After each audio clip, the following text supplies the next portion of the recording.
네, 오늘 시장 좀 어제보다는 이제 반등해서 올라가는 모습.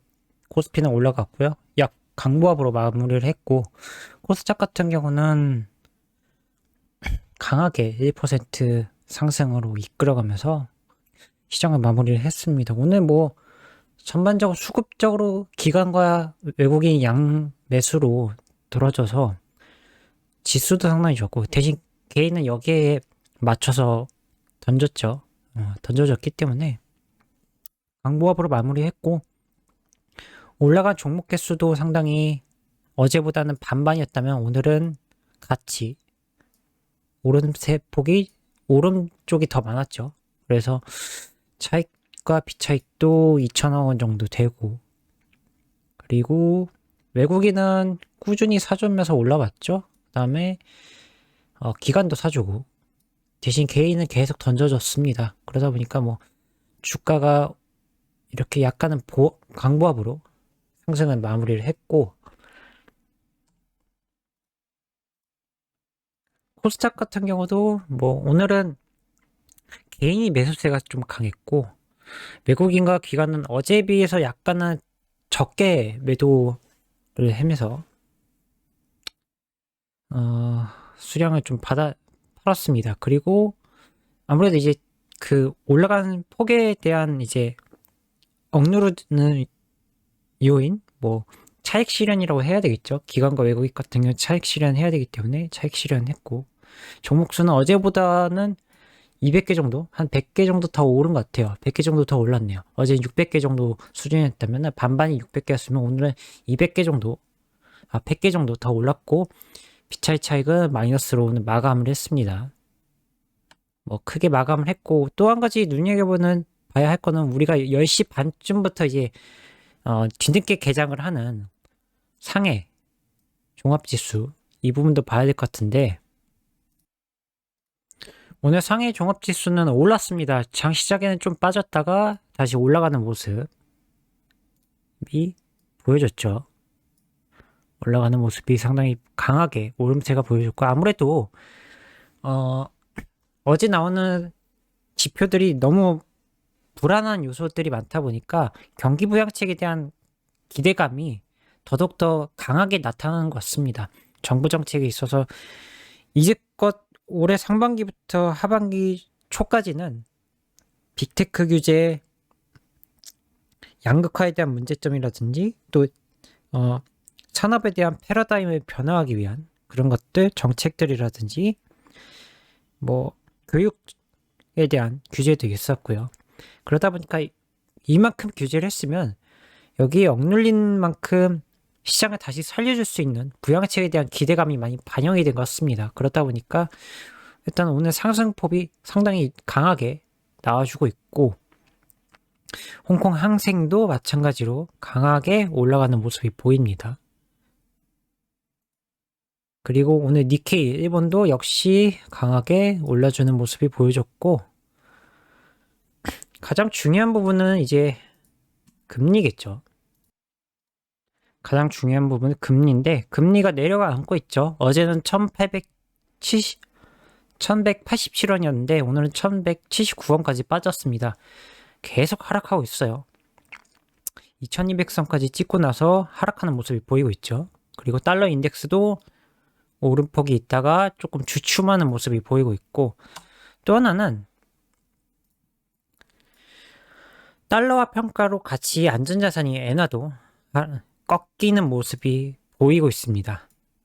이런 부분도 있고, 유가도 꺾여가는 모습이 보이고 있죠. 굉장히 긍정적인 모습이고,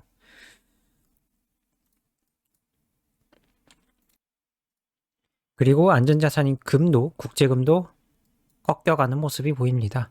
물론 이게 완벽하게 안정적이다라고 할 수는 없지만은 언제든지 다시 여기서 튈 수도 있기 때문에 그러한 부분은 고려를 하면서 업데이트를 해가면서 투자를 하는 게 중요하겠죠. 어쨌든 시장은 온기를 좀 띄워주는 모습이 보이고 있어서 상당히 기대가 있고 긍정적이다라고 말씀을 드릴 것 같아요. 그래서 오늘 시장 매매 코스피 같은 경우는 강보합으로 상승을 마무리했고 3일 연속 외국인이 사주고 있습니다. 상당히 기대가 있고 지수들 바라볼 때는 항상 외국인은 쳐다보라라고 말씀을 드리는데 외국인이 일정 부분 사주고 있고 기관도 어제 팔았던 매물만큼의 소화를 해주진 않았지만 기관이 어쨌든 사주고 있다라는 거. 금투가 팔았던 거 다 사주고 어제는 기타를 제외하면 다 매도였지만 오늘 금투와 은행 기타 금융에서 좀 사줬고 뭐 크게 변한 모습을 완벽하게 좀 강한 매수세 정도까지는 아니기 때문에 이 부분은 한번 눈여겨보면서 업데이트를 해야 될 것 같고 외국인이 코스닥입니다. 코스닥에서도 점점 그 매도하는 금액이 줄어들고 있죠. 점점 113억 원까지 줄어들었고 기관도 점점 줄어들고 있습니다. 반면에 외국 개인은 계속 사주고 3일 연속 사주고 있고 이 폭이 줄어드는 것도 좋지만은 사주는 게 중요하겠죠. 사줘야지 어쨌든 주가가 올라가는 부분이고 뭐 코스피 같은 경우는 아무래도 시총단이 높은 기업들 뭐 자주 보여드리긴 하는데 시가총액이 높은 하이닉스, 삼성전자, 우선주까지 이거를 다 합치면은 거의 23, 4% 정도 될 겁니다.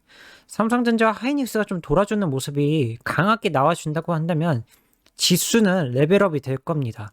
하지만 그렇지 못하고 지수가 좀 부진하면서 삼성전자, 하이닉스가 부진을 한다면 결국에는 네이버, 화학, 삼성, 카카오, SDI, 현대차, 기아차 같은 그리고 이 아래 나머지 단 이 기업들이 오늘 보시면은 대부분 다 좋았죠. 강한 흐름세를 보여줬지만 반도체는 그런 강한 흐름세는 아니었어요.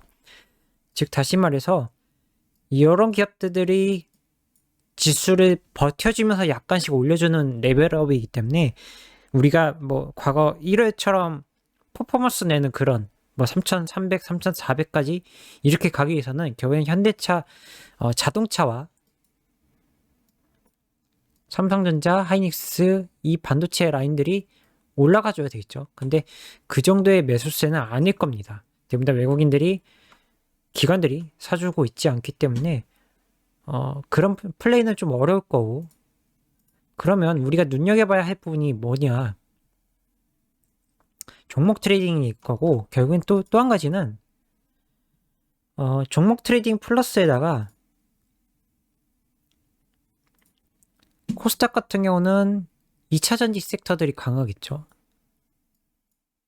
이 두 회사 LNF, 에코프로 한때는 여기 10위까지는 원래 제약이 엄청 많았는데 지금은 SK 머티리얼즈까지 포함을 하면은 소재단들이 굉장히 많이 올라왔다는 거 그리고 게임 쪽이 두각이 엄청나게 나타났다는 거 라고 보면 될 것 같아요. 제약은 예전에 세젠진이라고 했어. 세트리온이랑 그다음에 티슈진, 신라젠 거기에 뭐 헬릭스미스 뭐 HLB라든지 여러 회사들이 많았었죠. 근데 지금 그런 회사들은 다 아래쪽으로 빠지고 HLB 정도 남아있긴 하지만 세트리온 헬스케어랑 세트리온 제약 정도 남아있긴 하지만은 이제 좀 비중단이 바뀌고 있다는 거죠. 물론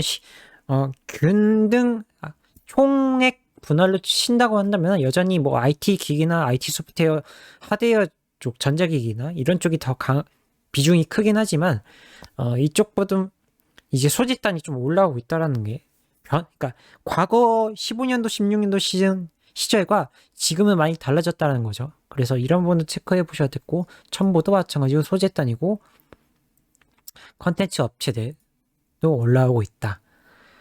그다음에 진단키트, 휴젤, 오스템 임플란트 등등 이렇게 보면은 좀 다변화되고 있기 때문에 결국에는 여기서도 종목 장세이긴 하지만 결국에는 어떠한 종목이 가느냐는 그 업종을 봐야 되겠죠. 그래서 그 업종을 잘 분석한다면 트레이딩 하는 데 있어서 단기적이든 또 좀 중장기적으로 길게 본다고 한다면 이런 부분을 찾아서 보시면 될 것 같습니다. 그리고 꼭 챙겨보셔야 할 게 이 시장의 자금 흐름들을 봐야 될 것 같은데 예탁금이 좀 많이 빠지고 있죠. 많이 빠지고 있습니다. 65조까지 내려앉았다 다시 67조로 돌아섰는데 예탁금이 증가를 했긴 했지만 가장 중요한 건 이 신용 미수금이 연이어 빠지고 있다는 거죠.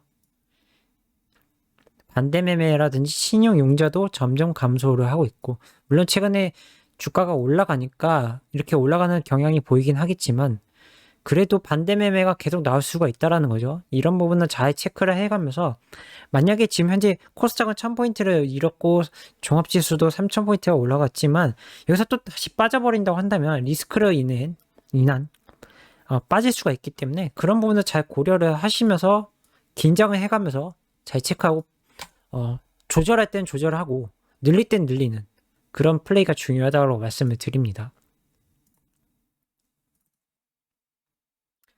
그래서 오늘 코스피 같은 경우는 전반적으로 다 강세였고 유통과 차관 금속 건설 이쪽은 섬유의복 좀 빠지고 서비스업이 상당히 강했죠. 리오프닝에 대한 기대감. 그리고 증권, 은행, 나머지 화학, 운수장비, 전기전자 등 다 올랐습니다. 뭐 크게 문제될 건 없어 보이죠. 그리고 오늘 코스닥도 상당히 강한 모습이 제조업, 반도체, IT 부품, 컨텐츠는 연의 강세죠. 그다음에 제약도 일부 올라오고 소프트웨어, 의류정밀 기기도, 금융, 소프트웨어, 대부분 다 올랐습니다. 아까 전에 코스피와 마찬가지로 건설 쪽이 좀 약했고 비금속, 아무래도 철강이랑 관련된 그리고 운송도 약했다라는 게 보입니다. 한 가지 특징적인 것들이 있다면 그 소재 쪽에 있던 배터리 쪽 소재 스텔란티스, LG 에너지 솔루션이랑 합작을 한다고 합니다. 그리고 현대기아 EV 전기차 시장도 늘어나고 있다라는 거, 자율주행도 포함되어 있죠. 그래서 뭐 여전히 살아 숨쉬고 있다. 나올 소재거리는 너무 많고 주가에 반영해 줄 수 있는 게 너무 많기 때문에 이런 부분들을 잘 시장별로 잘 체크해 보시면 좋을 것 같고요. 오늘 그리고 수소 관련된 탄소 배출이라든지 이런 부분들 또 영향이 받았고 또 컨텐츠는 연이어 나오고 있죠. 오징어 게임과 그리고 마이네임 그리고 어제 말씀드린 디즈니 플러스 출시했을 경우에 SBS나 뭐 여러 회사들 컨텐츠를 발굴해서 계속 공급하겠다라는 게 크기 때문에 오리지널 컨텐츠에 대한 기대감 이런 것들이 상당히 살아있고